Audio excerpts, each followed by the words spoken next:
Right, today we're going to have a try of this video lesson by using this new software. We're going to try looking at the lattice multiplication. We've learned the grid method before. Suppose we are going to calculate 34 times 25.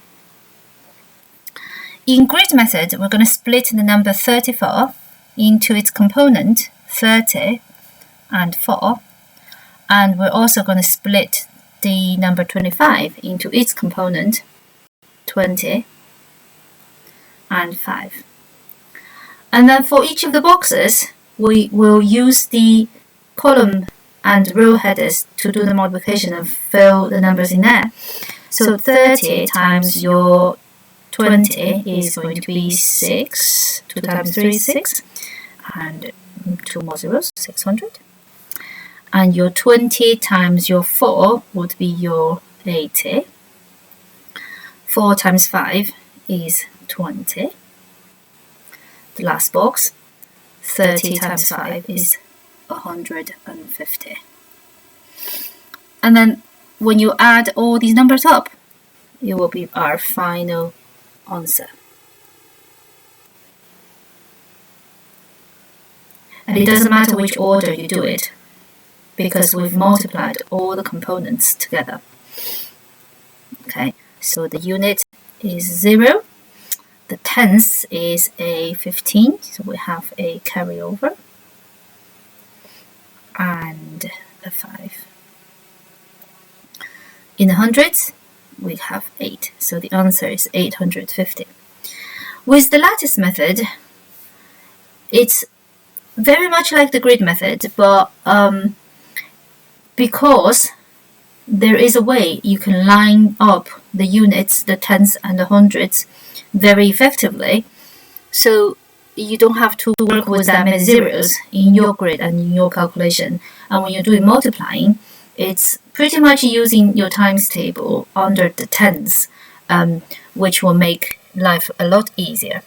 So again, we split the numbers up, but we don't carry on with the zeros, we just split numbers up as written. So 34, we'll write it as 3, 4, like so. And 25, we'll write it as 25, just the wrong side. Okay? And in each box, here's the magic. We need to cut the box diagonally into 2 spaces. Okay? And notice that the diagonal has to go this way, from top right to bottom left. It can't go that way, it wouldn't work. Okay, so now we're just going to use our times table and fill the boxes in. 2 times 4 is 8, so that will be a 0. 4 times 5 is a 20, so 2, 0, 20 there. 2 times 3 is 6, 0, 6. And 3 times 5 is 15. Okay, so now if you look at each diagonal, it's putting numbers in groups and it's naturally aligned up. The first group is the 0, which is the units here.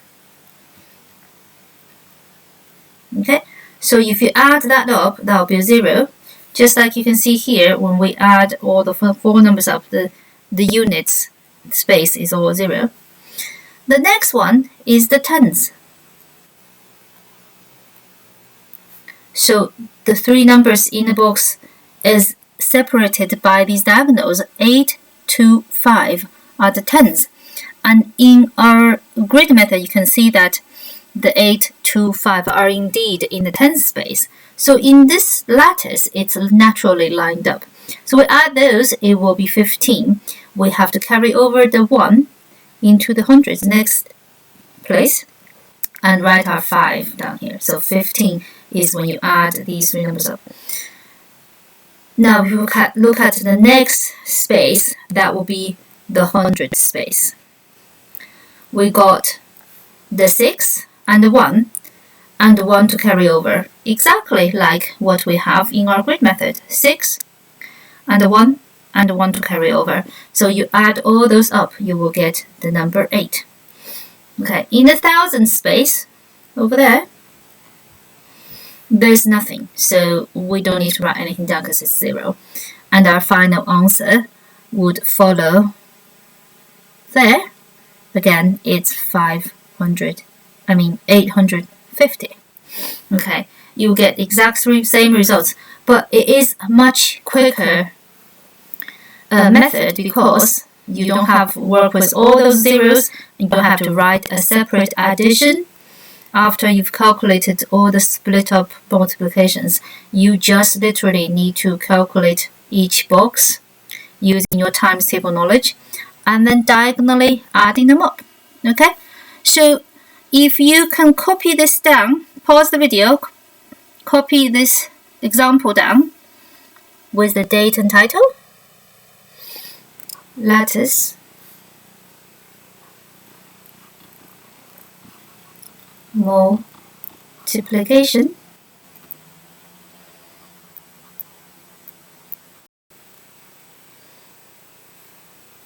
oops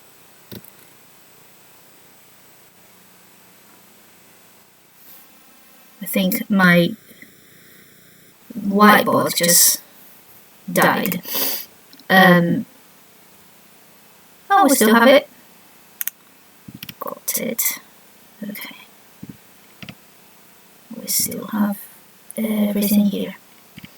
Right, okay. So if you can copy this down in your maths book, I'll send some questions over for you to try. Okay? Bye for now.